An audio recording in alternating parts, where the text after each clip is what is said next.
आज एक बहुत ही महत्वपूर्ण फैसला आया है honourable supreme court of India के तहत, और आम आदमी पार्टी मुझे लगता है शायद आदत से मजबूर है, वो पुनः जनता को और मीडिया के मित्रों को गुमराह करने का प्रयास कर रही है।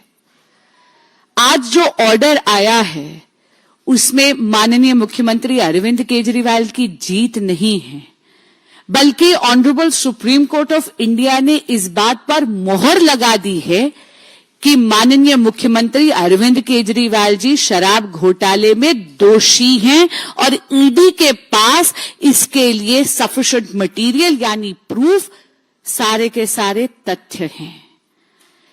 मित्रों, ये देखने की बात है कि माननीय मुख्यमंत्री अरविंद केजरीवाल जी ने अर्जी क्या लगाई थी। उनकी पिटीशन थी बेल के लिए नहीं, बल्कि इस बात के लिए कि ये बात प्रूव करी जाए या कोर्ट इस बात को एडजुडिकेट करे कि उनकी अरेस्ट इलीगल है, उनकी अरेस्ट अवैध है। Honourable supreme court of India ने उनकी इस प्रेयर पर उनको कोई राहत नहीं दी है, बल्कि सुप्रीम कोर्ट ने तो ये पाया कि सफिशिएंट एविडेंस है ईडी के पास अंडर सेक्शन 19 की रिक्वायरमेंट्स प्रूव करने के लिए। और सेक्शन 19 की रिक्वायरमेंट क्या है, जरा एक मिनट सेक्शन खोलकर देख लीजिए। ये पीएमएलए एक्ट है, इसका सेक्शन 19 पढ़ के बस एक सेंटेंस पढ़ के सुनाऊंगी। The director, deputy director, assistant director or any other officer authorized should have reason to believe any person has been guilty of an offense punishable under the act, he may arrest such a person. और supreme court ने क्या पाया? Supreme court ने यह पाया कि investigating agencies के पास sufficient material था सेक्शन 19 की रिक्वायरमेंट प्रूव करने की। सेक्शन 19 की क्या रिक्वायरमेंट है कि आप प्राइमा फेसी दोषी हैं उस गुनाह के। इसका मतलब है आज सील ऑफ अप्रूवल लगाई है सुप्रीम कोर्ट ने।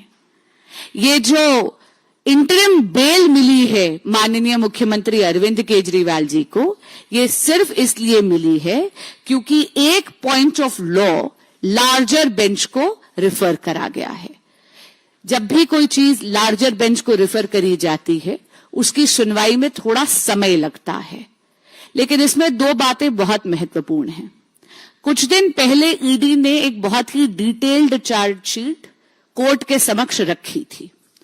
उस चार्जशीट के तहत व्हाट्सएप चैट्स, साक्ष्य और बाकी के बाकी तथ्य देखकर ये पता चला था कि माननीय मुख्यमंत्री अरविंद केजरीवाल जी शराब घोटाले के किंग पिन हैं।